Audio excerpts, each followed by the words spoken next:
రాజన్న సిరిసిల్ల జిల్లా వేములవాడ మున్సిపల్ ఎన్నికల్లో బీజేపీ ప్రచారం జోరందుకుంది. బీజేపీ రాష్ట్ర నాయకుడు చెన్నమనేని వికాస్ రావు పార్టీ అభ్యర్థుల తరపున ప్రచారం నిర్వహించారు. ఈ సందర్భంగా ఆయన మాట్లాడుతూ ప్రధాని మోదీ వేములవాడను దక్షిణ కాశీగా అభివృద్ధి చేయడానికి ప్రత్యేక దృష్టి పెట్టారని తెలిపారు. రాష్ట్రంలోని కాంగ్రెస్ ప్రభుత్వం వద్ద నిధులు లేవని, మున్సిపాలిటీల అభివృద్ధి కేంద్ర నిధులపైనే ఆధారపడి ఉందని స్పష్టం చేశారు. కేంద్ర మంత్రి బండి సంజయ్ ద్వారా నేరుగా నిధులు రావాలంటే బీజేపీ అభ్యర్థులను గెలిపించాలని కోరారు. కుటుంబ పార్టీలైన కాంగ్రెస్, బీఆర్ఎస్ లు నిధులను దారి మళ్లిస్తాయని, అవినీతి రహిత పాలన కోసం బీజేపీకి పట్టం కట్టాలని ఆయన ఓటర్లను అభ్యర్థించారు.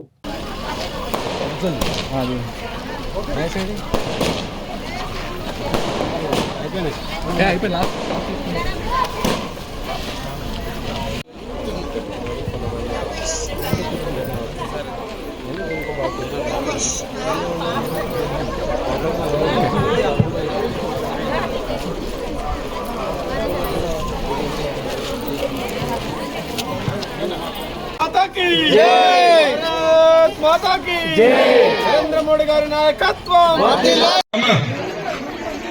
వెనకాల ముందు రావాలా వెనకాల కమలం పువ్వు గుర్తుకే, కమలం పువ్వు గుర్తుకే, కమలం పువ్వు గుర్తుకే. సేవకులుగా మేము ముందుకు వస్తున్నాం. రాజకీయాలంటే పదవులు కాదు, బాధ్యత అని మేము నిరూపిస్తాం. చదువుకున్న వ్యక్తులుగా ముందుకు వచ్చాం. ఒక్కసారి మాకు అవకాశం ఇచ్చి చూడండి. అభివృద్ధి అంటే ఏంటో భారతీయ జనతా పార్టీ చూపిస్తుంది. ప్రతి ఒక్కరికి తోడుగా ఉంటాం. మీ ఇంటి ఆడబిడ్డగా మీ ప్రతి కష్టంలో అండగా ఉండి ఏ ఒక్క రూపాయి కూడా ఆశించకుండా, అవినీతి లేకుండా మీకు సేవ చేస్తానని మాటిస్తున్నాను. కమలం పువ్వు గుర్తుకే, కమలం పువ్వు గుర్తుకే.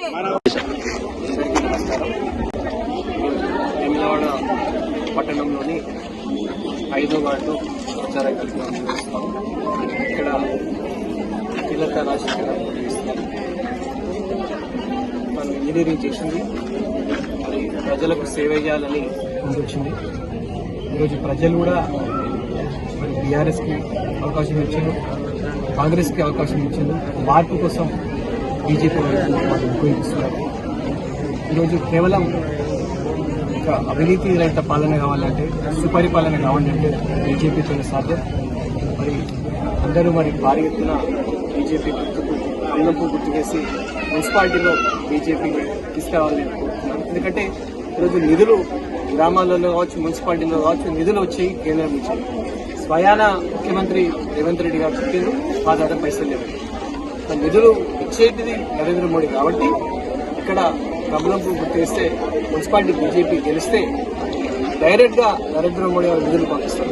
వేరే గవర్నమెంట్ వస్తే నరేంద్ర మోడీ గారు ధైర్యం, ఎందుకంటే వేరే వాళ్ళకి పంపిస్తే బీఆర్ఎస్, కాంగ్రెస్ కావచ్చు, కుటుంబ పార్టీలు మొదలు నిధులు వాళ్ళు వాడుకున్నాకనే, వాళ్ళ కుటుంబాలు వాడుకున్నాకనే ప్రజలకు వస్తాయి. కానీ మరి ప్రజలు గుర్తించాలి, బీజేపీకి మీరు ఓటేస్తే ఇక్కడ నరేంద్ర మోడీ గారికి కుటుంబం లేదు, నరేంద్ర మోడీ గారు ఒక కారణ జన్యుడు. వారికి ఓటేయడం అనేది మాకోసం కాదు, మీకు ప్రజల కోసమే ఓటేయాలి. ఎందుకంటే అలాంటి వ్యక్తి మనకు దొరకడు. మళ్ళీ ఈరోజు కమలం పువ్వు గుర్తుకు ఓటేస్తే నరేంద్ర మోడీ గారి దృష్టి వేములవాడ పైన పడుతుంది. ఇదివరకు దక్షిణ కాశీకి నరేంద్ర మోడీ గారు స్వయాన వచ్చిండు, మరి వారి దృష్టి మన పైన పడ్డది. ఇక్కడ మున్సిపాలిటీలో కూడా బీజేపీ కైవసం చేసుకుంటే వారు మళ్లీ వేములవాడ పైన దృష్టి కేంద్రీకృతం చేస్తారు. నిధులు భారీ ఎత్తున మరి బండి సంజయ్ గారి ద్వారా మనకు వస్తాయి. ఇదివరకే మరి బండి సంజయ్ గారు విస్తృతంగా వేములవాడ ప్రాంతంలో అభివృద్ధి కార్యక్రమాలు చేస్తున్నారు. విద్యా, వైద్య రంగంలో వారి వినూత్న సేవా కార్యక్రమాలు చేస్తున్నారు. వైద్య రంగంలో మొన్ననే మరి వేములవాడ ఏరియా హాస్పిటల్లో 2 కోట్లు విలువైన మెడికల్ ఎక్విప్మెంట్స్ వారు సిఎస్ఆర్ నిధుల ద్వారా డొనేట్ చేశారు. ఇది కాకుండా 10th క్లాస్ పిల్లలకు వేములవాడ పార్లమెంట్ పరిధిలోనే 20,000 సైకిళ్లు పేద విద్యార్థులకు పంపిణీ చేసి వారి సేవాభావం వారు చూపెట్టిండు.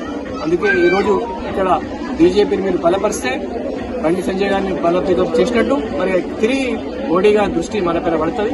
సంక్షేమం, సుపరిపాలన, భారతదేశాన్ని వికసిత్ భారత్ చేయాలనే సంకల్పంతో నరేంద్ర మోడీ గారు ముందుకు వెళ్తున్నారు. మరి 5వ వార్డు ప్రజలు కూడా వికసిత్ భారత్తో భాగస్వామ్యం కావాలని, బీజేపీని గెలిపించాలని మనస్ఫూర్తిగా కోరుకుంటూ అందరికీ ధన్యవాదాలు.